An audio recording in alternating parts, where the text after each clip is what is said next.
قیامت کے دن دنیا کی حقیقت اور اصل حقیقت معلوم ہوگی، یعنی وہاں انسان کو پتا چلے گا.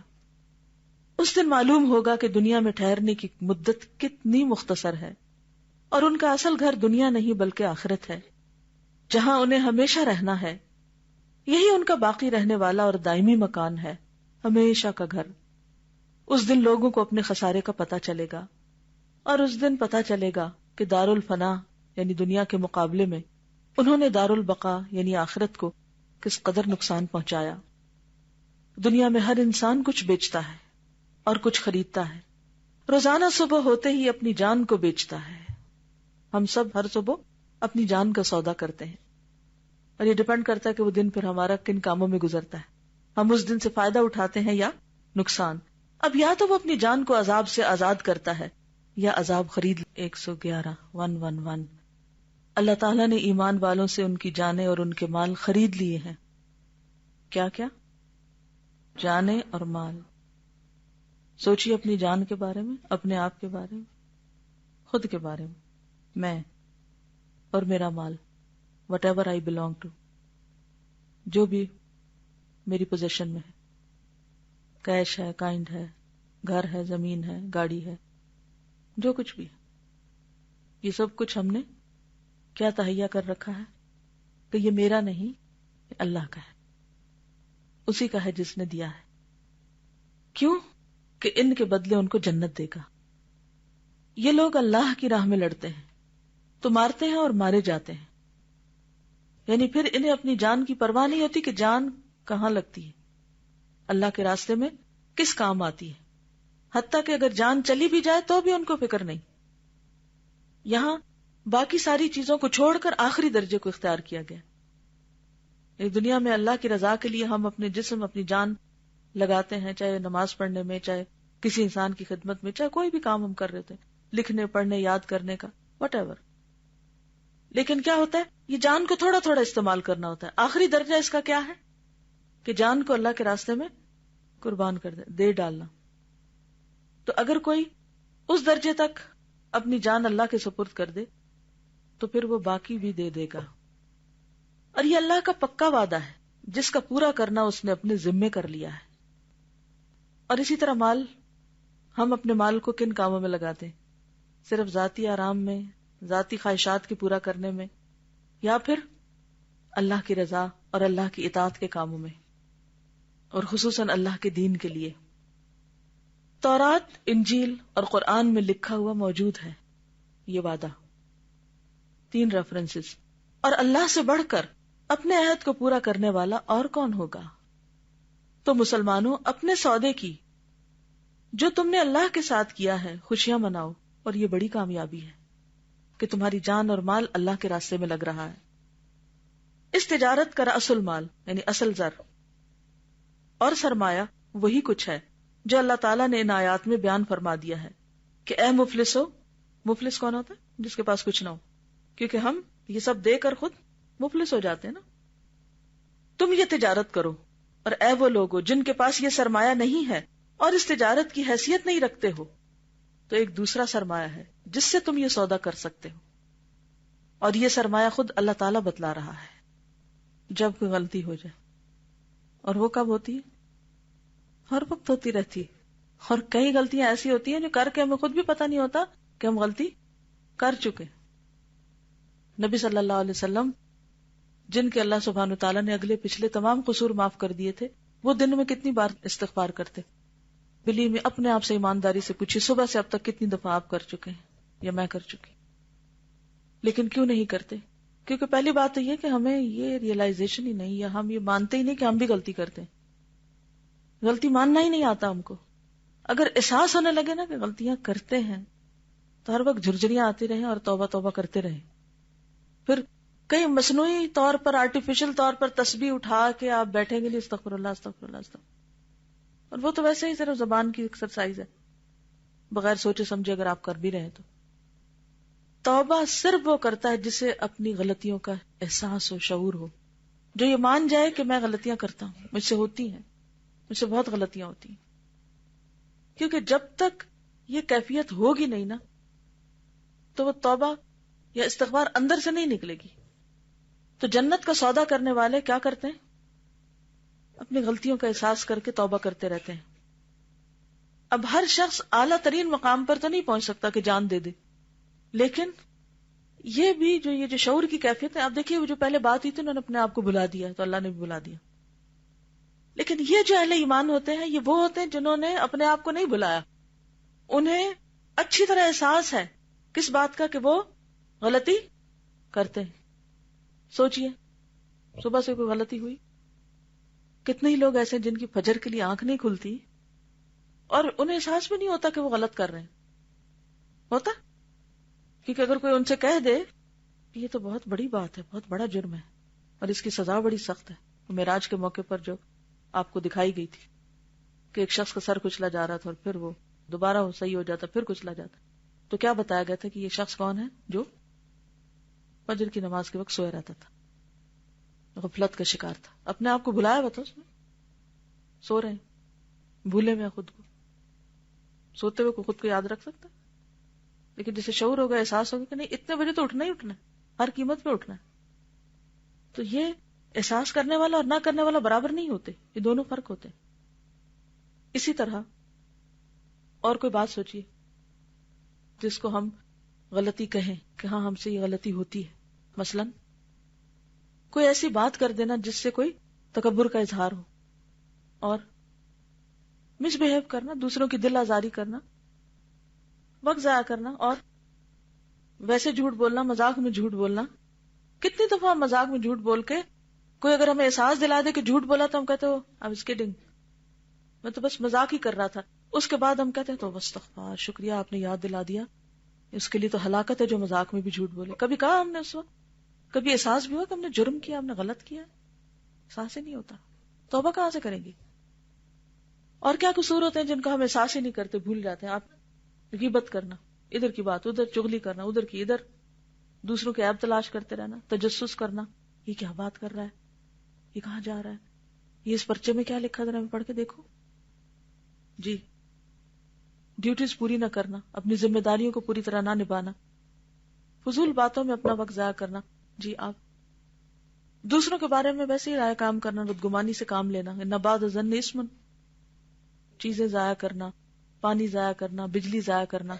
آپ مجھے بتائیے کہ اگر جنریٹر لگا ہو آپ کے گھر میں تو آپ کتنی لائٹیں آن کریں گے؟ ایمانداری سے بتائیے. ایک کمرے میں سارے بیٹھیں گے، سوئیں گے ایک کمرے میں کہ زیادہ پنکھے نہ چلانے پڑیں کیونکہ بہت بل آ جائے گا. جب اخبار میں پڑھتے ہیں کہ بجلی مہنگی ہو گئی ہے تو کیا ری ایکشن ہوتا ہے؟ فوراً کہتے اچھا اور کیسے سیونگ کریں. لیکن کیا اللہ کے گھر میں بھی یہ احساس باقی رہتا ہے؟ جب پانی ضائع کر رہے ہوتے ہیں یا کسی بھی چیز کو نقصان پہنچا رہے ہوتے ہیں، کہیں پر بھی اگر ہمیں احساس نہیں ہے اور زائد ضرورت بتیاں جلے جا رہی ہیں تو اس کا مطلب ہے کہ ہم بھولے ہوئے ہیں، ہمیں اپنے نقصان کا احساس نہیں ہے، غلطی کا احساس نہیں ہے. تو جب غلطی کا احساس ہی نہیں کہ اللہ کا مال جلا رہے ہیں بلا وجہ، توبہ کہاں سے کریں گے؟ جی اور کوئی چیز جو آپ روزمرہ زندگی میں، فضول خرچی، ان المبذرین کانوا اخوان الشیاطین، ایک احساس ہی نہیں. کتنے لوگ ہیں جو فضول شاپنگ کے بعد توبہ کریں آ کے 2 نفل توبہ کے کہ اللہ مجھ سے غلطی ہوگی، یہ چیز میری ضرورت نہیں تھی، ایسے پتہ نہیں کیوں خرید لی. کبھی ہوا احساس ہمیں؟ کتنی زیادہ ضرورت چیزیں ہم نے خرید کے رکھی ہوئی ہیں جن کا کوئی استعمال نہیں، نہ ان کو نکالتے ہیں نہ ان کو استعمال کرتے ہیں، بس صرف اس توقع پہ کیا پتا کبھی کام آ جائے. چلو کیا پتا کچھ آپ نے استعمال کیا، کچھ واقعی کچھ نہ کچھ دنوں میں کام آتا رہتا ہے، ٹھیک ہے. آپ اپنی غذا کے لیے اکٹھا آٹا سٹور کر لیتے ہیں، اکٹھی دالیں لے لیتے ہیں، اکٹھی چیزیں لے لیتے ہیں تو اپنا وقت بچانے کے لیے، وہ اس میں نہیں آتا. لیکن بعض اوقات ہم صرف کس لیے خریدتے چلے جاتے ہیں؟ بس ایسے دل چاہ رہا ہے کہ بولے دیکھے تو یہ تو ٹرائی کریں، وہ تو ٹرائی کریں، یہ ٹرائی کریں، ٹرائی کرتے کرتے گھر بھر لیتے ہیں، پھر وہ خراب ہوتی اٹھا کے پھینک دیتے ہیں. کیا یہ فضول خرچی نہیں؟ کتنے لوگ اس پہ توبہ کرتے ہیں؟ دیکھیے الاثم ما حاک فی نفسک. ہو سکتا ہے آپ کہیں کہ کیا ایسا خریدنا فتوے کی روح سے جائز ہے یا نہ جائز ہے، حلال ہے حرام ہے، بہت سے آپ کو جواز اس میں ڈھونڈ لیں گے.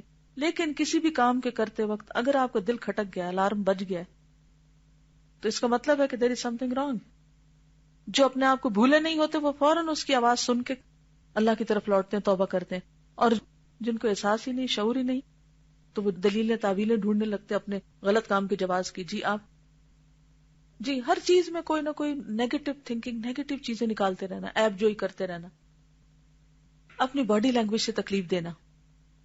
یعنی کہ بہت سے لوگ دیندار بھی سود وغیرہ حلال کر کے خوشی سے اطمینان سے کھاتے جاتے ہیں. تو اب آپ دیکھیے کہ سب کو پتا ہے اچھا کیا برا کیا ہے. جہاں نہیں بھی پتا نا، لسٹ نہیں بھی پتا، وہاں بھی دل میں کھٹک آ جاتی. اب مثلاً بد اخلاقی جب ہم کرتے ہیں تو ہم کہتے ہیں نہیں ہمیں تو جواز ہے کرنے کا، لیکن کوئی ہمارے ساتھ کہتے پھر ہم کہتے ہیں اس کو نہیں کرنی چاہیے تھی. لیکن وہی چیز جب ہم خود کرتے ہیں تو ہم اس کے لیے سیٹسفائی کر لیتے ہیں اپنے آپ کو، تو پھر توبہ نہیں ہوتی.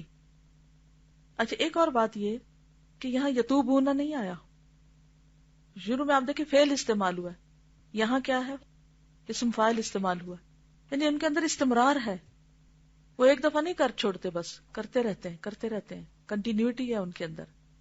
العابدون، عبادت سے محبت ہے ان کو، عبادت سے دلچسپی، عبادت میں اپنی جان لگاتے ہیں. ذرا سوچئے نمازوں کا کیا حال ہے، روزے کب کب رکھتے ہیں، صدقہ خیرات کتنا کرتے ہیں. الحامدون، کتنی دفعہ دن میں الحمدللہ کہتے ہیں.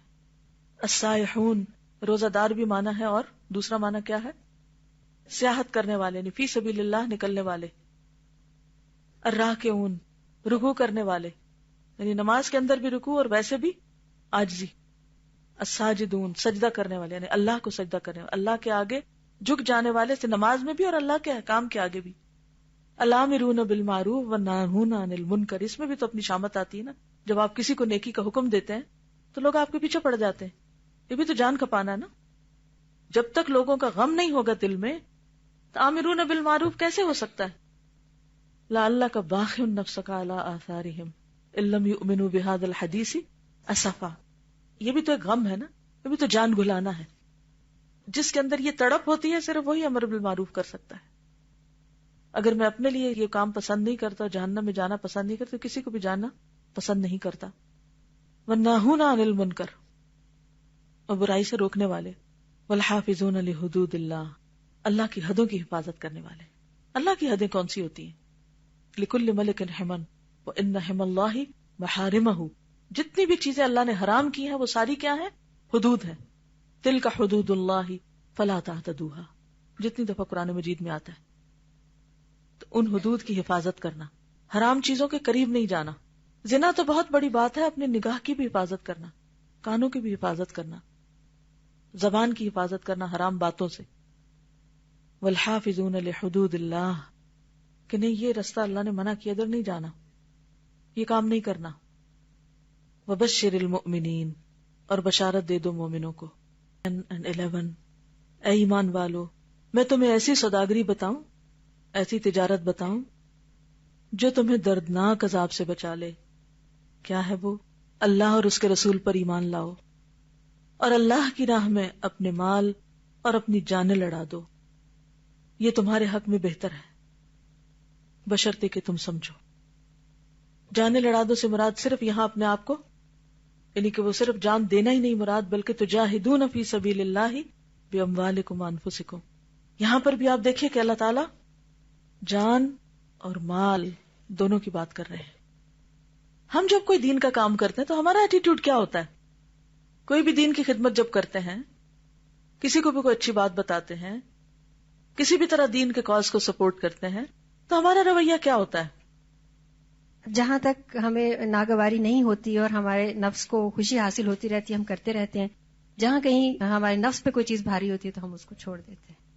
تو پھر جان لڑانے والی بات تو نہیں نا. تجاہدون فی سبیل اللہ باموالکم وانفسکم ذالکم خیر لکم ان کنتم تعلمون. جی کوشش یہی ہوتی ہے کہ اپنے کمفرٹ زون میں رہ کے جتنا کام ہو سکتا ہے ہم اتنا کر لیں، اور اسی میں ہم خوش ہو جاتے ہیں کہ I've done a lot. یعنی قربانی کے درجے پر نہیں کرتے. جہاں کہیں مال لگانا پڑے تو ہم کیا چاہتے ہیں کہ دین کا کام کر کے ہمیں کچھ مال مل جائے تو ٹھیک، اگر دینا پڑے تو وہ تو بڑا مشکل ہے. جی ہم دین کے کام کو اپنا کام نہیں سمجھتے کہ یہ میرا کام ہے، یہ میری تجارت ہے اور مجھے یہ عذاب علیم سے بچانے والا ہے. ہم اس کو چند مخصوص لوگوں کا کام سمجھتے ہیں. ہاں کچھ لوگ ہیں جو داعی اللہ ہیں، وہ فی سبیل اللہ کام کریں، بس وہی سب کچھ کر لیں، اور ہم تو اپنے اپنی دنیا بنائیں، ہماری جاب، ہمارا بزنس، ہمارا گھر، ہمارے بچے، ہماری دنیا، اس دنیا میں کچھ آگے پیچھے نہ ہو. اگر ہم روز گھر سے نکل جائیں تو پھر سوئیں کس وقت، آرام کیسے ہو؟ نہیں ہم سے فلاں ناراض ہو جائے گا، ایسا ہو جائے گا، ویسا، کتنے سارے بہانے ہوتے ہیں. جی اپنی ذات تک تو کبھی کر ہی لیتے ہیں، لیکن جہاں دوسرے لوگوں کی بات ہوتی ہے تو ہم پیچھے رہ جاتے ہیں. استاذہ میں انہی کی بات کو بڑھاؤں گی. درمیان میں کسی نے کہی تھی کہ ہم اس کو اپنا کام نہیں سمجھتے، اور اگر کسی طرح اس میں شامل ہوتے ہیں تو ایسی فیلنگ ہوتی ہے جیسے ہم اس پہ احسان کر رہے ہیں، اور یہ اس کا کام ہے، اور جتنا بھی یعنی کرنا چاہتے ہیں یا کر سکتے ہیں تو وہ لگتا ہے جیسے اس کے آگے جواب دہ ہیں بس. یعنی انسانوں کا کام سمجھ کے کرتے ہیں کہ فلاں کا کام ہے اور بس اس پہ احسان جتا دیا ہے. اگر وہ ہے تو ٹھیک ہے، ہم بھی ہیں کام پہ، اور اگر وہ نہیں ہے تو ہم کیوں اپنی جان مارے. جی کچھ لوگ جو کام کر رہے ہیں ہم سمجھتے ہیں یہ انہی کا کام ہے، اور ہر بندہ اپنا کام نہیں سمجھتا، وہ سمجھتا ہے کہ یہ جو لوگ کر رہے ہیں انہی کی ذمہ داری، باقی اور بہت شعبے ہیں کام کرنے کے لیے. جی، اور یا یہ کہ ہماری تو دنیا کے اور بہت سے کام ہیں. چلیے یہ بتائیے کہ کرنے کا کام ہے کیا، کہاں چینج لانا ہے ہمیں اپنے آپ میں. پہلی بات تو یہ کہ خطاب کس سے ہے؟ ایمان والوں سے. کیا واقعی ہم ایمان والے، ہم ہی سے خطاب ہے یا کسی اور سے؟ کوئی تخصیص کی ہے کہ فلاں ملک کے ایمان والے یا فلاں صدی میں ایمان والے یا مرد یا عورتیں یا کون اور کون نہیں؟ جنرل خطاب ہے، یا ایھا الذین آمنو. پھر اللہ تعالیٰ سوال کرتے ہیں ہل ادلکم، کیا بتاؤں تم کو؟ جاننا چاہتے ہو؟ اب یہ آپ پر ہے کہ ہاں جاننا چاہتے ہیں یا نہیں، اور کس شوق سے جاننا چاہتے ہیں. الا تجارت تنجیکم من عذاب علیم، ایسی تجارت جو تمہیں دردناک عذاب سے بچا لے. ایمان والے اور دردناک عذاب، ہم نے تو سمجھا تھا ایمان لا کر دردناک عذاب سے خود ہی بچ گئے. اگر آپ کو کوئی شخص ملے اور یہ کہے کہ کیا تم بزنس میں انٹرسٹڈ ہو جس میں کوئی نقصان نہیں، کسی ایسے بزنس میں انٹرسٹڈ ہو تو میں بتاؤں گھر بیٹھے کتنا کچھ مل جائے گا، بس تھوڑی سی ایفرٹ سے بے پناہ نفع ہوگا. بتائیے کون ہوگا جو کم از کم وہ مشورہ ہی نہ سن لے. یعنی باقی چیزوں کے بعد مشورہ ضرور سن لیں گے کہ کر سکتے ہیں یا نہیں، ذرا پتہ ضرور چل جائے. کیونکہ اب تو آپ ماشاءاللہ دیکھیے کہ بزنس وومن بھی ہیں. پہلے تو صرف بزنس آدمی کیا کرتے تھے، اب تو عورتیں بھی بڑے شوق سے کرتی اور بہت کنونسڈ ہیں، اور بہت سارے دلائل ہیں ان کے پاس کہ عورت کو بھی ہر صورت بزنس کرنا چاہیے. بزنس اسٹڈیز میں آپ دیکھیں جتنی عورتیں ہیں اس وقت شاید مرد بھی نہ ہوں. اور دنیا کی تجارت میں اس وقت جس طرح عورتیں کام کر رہی ہیں شاید آدمی بھی نہیں کر رہے. لیکن جب دین کی بات آتی ہے تو ہم سننا بھی نہیں چاہتے، جاننا بھی نہیں چاہتے، یا پھر اس شوق سے نہیں. یہاں اللہ سبحانہ وتعالیٰ پوچھے، کوئی انسان نہیں. بندے تو دھوکہ بھی دیتے ہیں. بعض اوقات بڑے بڑے ایڈ آتے ہیں نا، اور اس میں لکھا ہوتا ہے کہ بہت بڑی اپرچونٹی ہے، سنہری موقع. تو وہ سنہری موقع جو ہوتا ہے وہ ہم گوانا نہیں چاہتے کسی قیمت پر. ہم کہتے ہیں ذرا پڑھ کے تو دیکھیں کیا ہے سنہری موقع، گولڈن چانس. اور پھر خسارہ بھی ہو نا تب بھی کہتے ہیں اچھا تجربہ تو کر لو. دین کے کام میں تجربہ بھی نہیں کرنا چاہتے بعض اوقات، چونکہ انٹرسٹ ہی نہیں ہے، کیونکہ فائدہ نہیں پتا. اور فائدہ کیا ہے؟ یہاں یہ نہیں کہا کہ اتنا کچھ ملے گا، یہاں کہا عذاب علیم سے بچو گے، مصیبت سے بچ جاؤ گے، برے وقت میں کام آئے گا یہ بزنس. تو کیا کرو؟ یا ایھا الذین آمنوا تؤمنون باللہ، ایمان والو اللہ پر ایمان لاؤ. ہم سمجھتے ہم تو پہلے ایمان والے ہیں، آپ کو شک ہے ہمارے ایمان پہ؟ ہم کافر ہیں آپ کے خیال میں؟ تجدید ایمان کی ضرورت ہے. ورسولی، اور اس کے رسول پر بھی، کیونکہ بعض اوقات ہم اللہ پر تو ایمان لے آتے ہیں لیکن رسول کی بات اس قدر اہم نہیں لیتے. وتجاہدون فی سبیل اللہ، اور ایمان تو وہ ایمان ہوتا ہے جو انسان سے کچھ کروا لے جس سے اس کا عمل بدل جائے. اور تم اللہ کے راستے میں جہاد کرو. یہ جو پچھلی جتنی بھی صفات ہے نا یہ ساری اس میں شامل ہو جاتی ہیں. بِأَمْوَالِكُمْ وَأَنفُسِكُمْ، مال بھی لگاؤ جان بھی لگاؤ. لینے والے نہ بنو، دینے والے بنو. آج دو گے تو کل تمہیں کو مل جائے گا. ذَلِكُمْ خَيْرٌ لَكُمْ إِن كُنتُمْ تَعْلَمُونَ، یہ ہے تمہارے حق میں اچھا اگر واقعی تم جانتے ہو کچھ. ویسے تم اپنے آپ کو بہت عالم سمجھتے ہیں نا، قرآن بھی سارا پڑھ چکے ہیں، لیکن اگر قرآن پڑھ کے بھی رویہ نہ بدلے، عمل نہ بدلے تو وہ پڑھنا نہیں. تو اللہ سے دعا ہے کہ وہ ہمیں کچھ کرنے کی توفیق دے. تو کیا کرنا ہے, کیا کر سکتے ہیں؟ ہر شخص سوچے کس طرح اپنی جان لگا سکتا ہے اس راستے میں, کہاں مال لگا سکتا ہے, سوچ کر آئیے کل. یہاں آپ دیکھیں پچھلی جو 2 آیتیں تھی سورۃ التوبہ کی, ان میں دونوں درجے بتا دیے گئے. ایک درجہ ہے قتال کا اور دوسرا درجہ ہے وہ جو ساری باقی صفات ہیں کرنے کی. تو یہ جو دوسری صفات ہے یہ تو ہر دور میں, ہر علاقے میں, ہر جگہ پر آپ کر سکتے ہیں. سوچئے کیا کر سکتے ہیں, اور ان صفات کو اوپر سے نیچے نمبر وار لکھ کر اپنے سامنے رکھیے اور دیکھیے کہ کیا ہم ان پر پورا اتر رہے ہیں, کیا ہم واقعی یہ تجارت کر رہے ہیں. وآخر دعوانا ان الحمدللہ رب العالمین. سبحانک اللہم و بحمدک نشہد ان لا الہ الا انت نستغفرک و نتوب الیک. السلام علیکم و رحمۃ اللہ وبرکاتہ.